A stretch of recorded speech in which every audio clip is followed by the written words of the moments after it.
Bonjour, nous allons réaliser aujourd'hui une tarte aux pommes et je vais vous montrer comment on fait une pâte brisée donc avec du beurre végétal, du lait végétal et ainsi que des pommes poêlées pour cette tarte avec également du beurre végétal.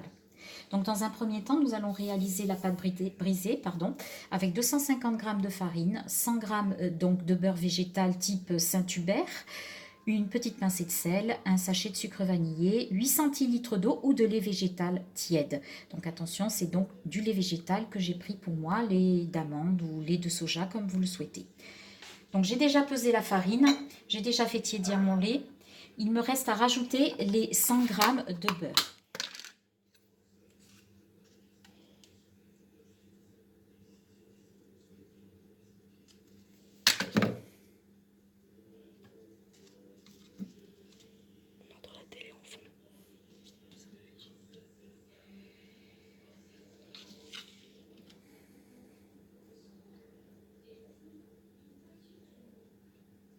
Voilà, donc ça, un petit peu plus là. Hop. Et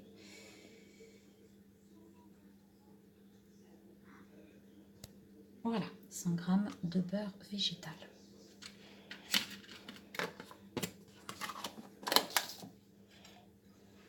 Je vais donc les mélanger à la farine.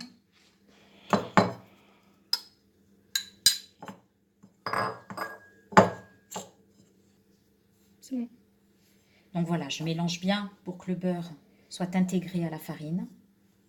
Je vais rajouter donc le sel, une petite pincée, enfin une petite pincée, parce que comme c'est pour une pâte sucrée, il ne faut pas que le sel remonte. Voilà. Et mon sucre vanillé. Je continue de mélanger. Voilà. Et je vais verser mon lait au fur et à mesure. C'est important puisqu'il ne faut pas que la pâte devienne trop collante. Il faut qu'elle soit bien homogène et surtout qu'on arrive à avoir une boule bien lisse. Et quelquefois, si l'on met tout d'un coup, c'est pas bon. Donc je le fais par étapes.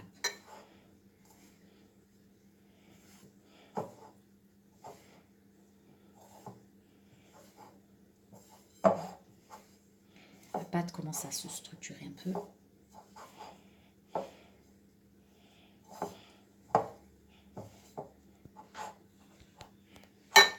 Voilà. Je commence doucement à obtenir une légère boule. Je vois qu'elle est encore un peu sèche, donc je rajoute légèrement de lait.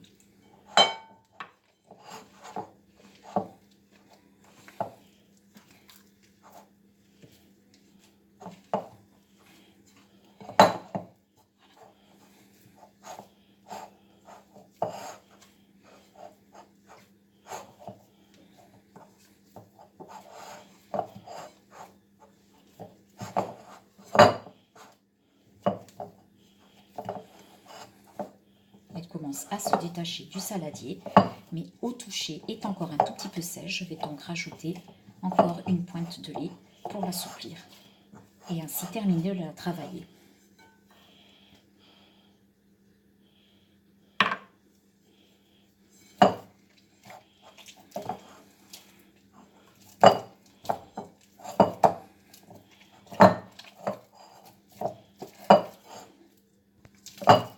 Donc, comme vous pouvez le voir, la pâte est bien souple. Après avoir rajouté le lait, on voit que la pâte est bien souple. Donc, je vais la mettre dans un petit... Donc, je continue un petit peu à la travailler. Voilà. Et je vais la mettre... Donc, on va la taper un peu. On continue de la travailler pour l'assouplir encore un peu. C'est important. Et après, je vais la mettre au frais dans un peu de film alimentaire pour préparer, pour qu'elle se pose et pour pouvoir préparer les pommes que je vais intégrer par la suite dans ma pâte. Voilà. Donc voilà, je la mets dans du film alimentaire. Donc environ 30 minutes de pause au frigo. Donc la pâte, c'est bon. Donc pendant que la pâte est au frigo pour se poser, je vais éplucher mes pommes les mettre dans une poêle afin qu'elles puissent justement être dorées. Top. Donc pour faire ces pommes poêlées pour cette tarte aux pommes, j'ai choisi de prendre 6 pommes. Donc vous pouvez prendre n'importe quelle variété, sauf d'éviter les Granny Smith qui sont un peu acidulés, à moins que vous ayez mis ce petit goût. Donc là, je vais les éplucher et les couper en dés. Top. Pour l'instant, je les épluche.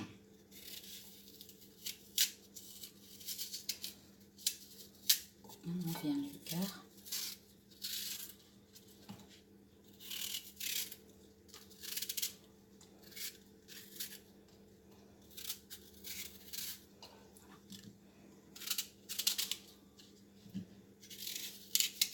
Je vous montre sur une première pomme, sachant que bien sûr que les dernières seront faites de la même façon.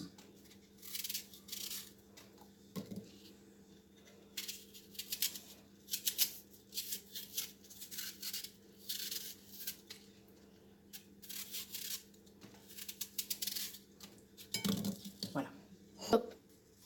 Donc voilà, je les coupe ensuite, comme je vous l'ai indiqué, en petits dés. Plus ou moins gros. Plus vous les ferez petits, plus les morceaux de pommes seront fondants.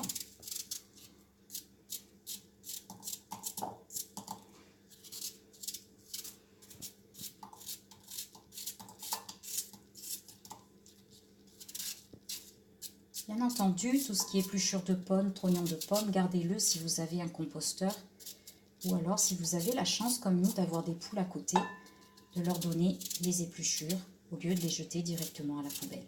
Vous pouvez même faire, en faisant cuire les épluchures, un bon jus de pomme à l'ancienne.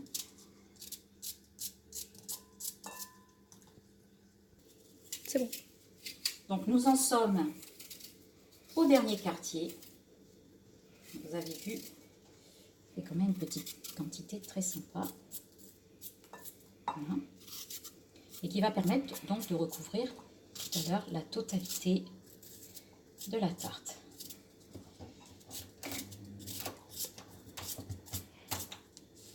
Voilà. Donc une fois ceci réalisé, je vais peser 50 g de beurre. Toujours beurre végétal.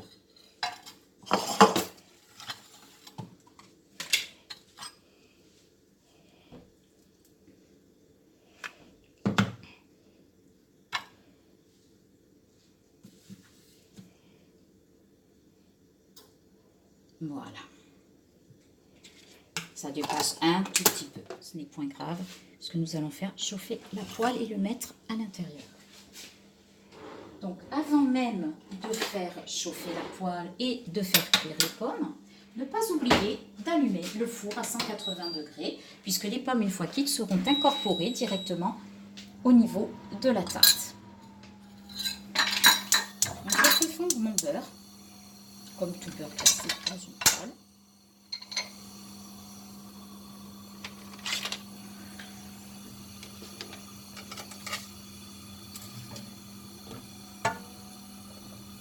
Je répartis bien. Donc on voit que le beurre commence à bien chauffer, à bien fondre. Donc il crépite. Hein. Alors une fois qu'il est bien fondu, j'incorpore donc mes pommes. Voilà. Je vais remuer pour qu'elles s'imprègnent du beurre. Hein. Voilà.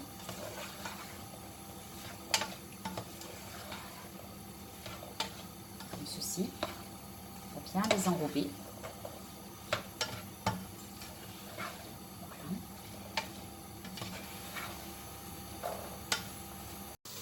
Donc j'enrobe mes pommes, donc on les entend crépiter hein, à la poêle. J'ajoute une lichette d'extrait de vanille, c'est pour donner du goût. Vous pouvez également mettre un peu de cannelle si vous préférez. Et moi souvent je mélange avec la vanille et la cannelle. Et là aujourd'hui ça ne sera que vanille. Parce qu'après, sur la tarte, je vais mettre des petites pépites de chocolat qui vont fondre doucement à la cuisson. Et ça, vous le verrez enfin. Donc là, j'ai bien mélangé mes pommes et ma vanille. Par la suite, je rajoute 100 g de sucre. Voilà.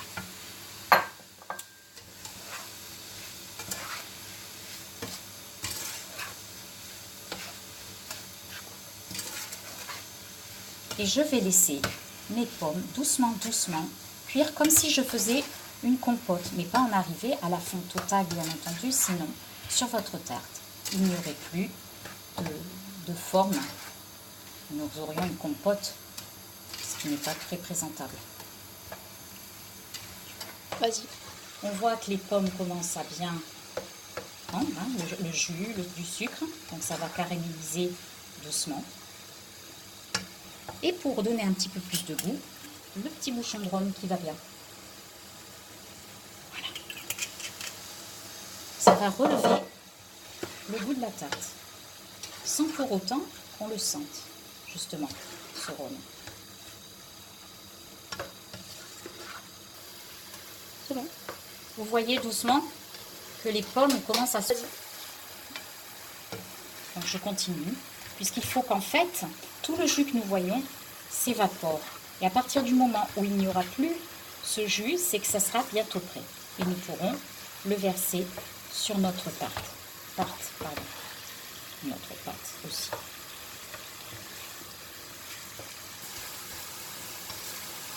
Nous arrivons pratiquement, comme vous le constatez, à la fin de la cuisson, puisque il n'y a pratiquement plus de jus dans les pommes.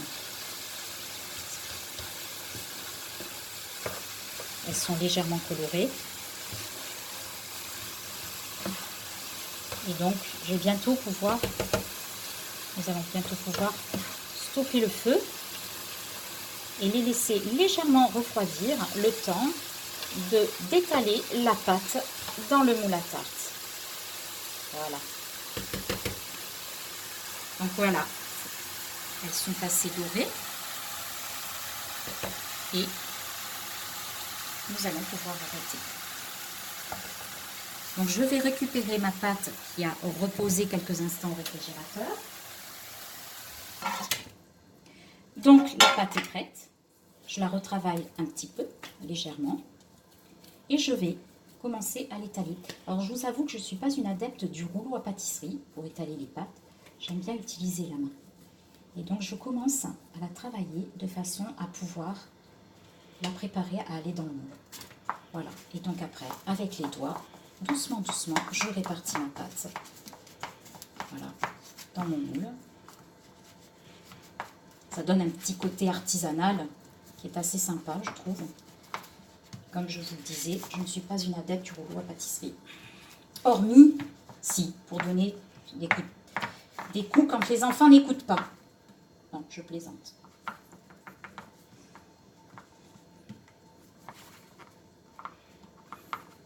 Vous voyez, ça me permet de rattraper également les petits défauts qu'elle pourrait avoir.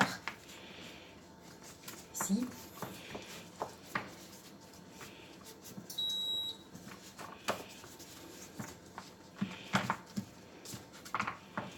Vous voyez qu'elle est souple, qu'elle s'étale parfaitement. Alors, si vous souhaitez une cuisson un peu plus souple, c'est-à-dire une pâte moins croustillante, vous pouvez quand même mettre un papier sulfurisé, un papier cuisson. Le papier cuisson empêche la pâte de devenir un peu croustillante. Vous aurez un petit peu un côté moelleux de cette pâte. Voilà. Vous voyez, elle commence à être un peu mieux répartie dans le moule. Voilà, et avec les pouces, j'égalise mes bords.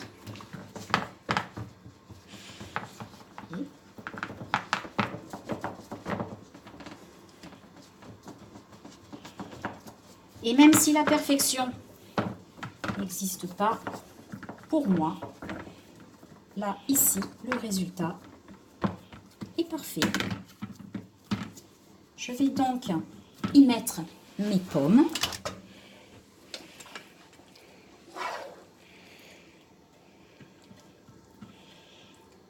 Voilà. Et vous voyez que 6 pommes, c'est presque même, je dirais, un peu juste pour recouvrir la totalité de la pâte.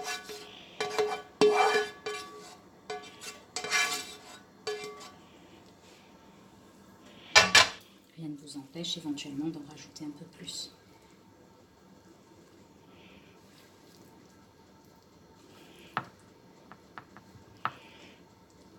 Voilà.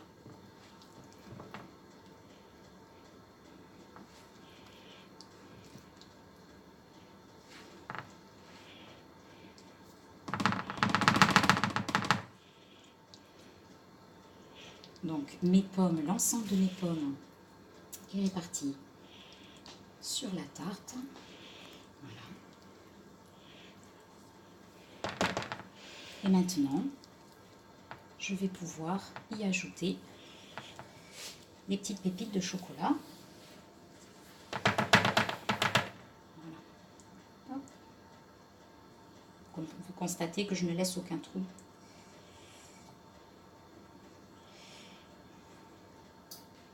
Voilà. Et donc, les pépites de chocolat qui sont avec des traces éventuelles de lait mais qui ne contiennent pas de lait. Ce sont des pépites de chocolat noir. Donc quand je vous disais que les recettes que je vous donne sont sans protéines ou presque de lait de vache, je ne vous racontais pas de bêtises. Ceci vient du fait que dans la famille, nous avons du mal à le digérer. Et bien entendu, pour la santé, ce n'est pas mal, puisque ça permet au taux de cholestérol de ne pas trop s'installer. Et voilà. Donc je vous montrerai au bout de 30 à 35 minutes, suivant le four, le résultat de cette jolie tarte.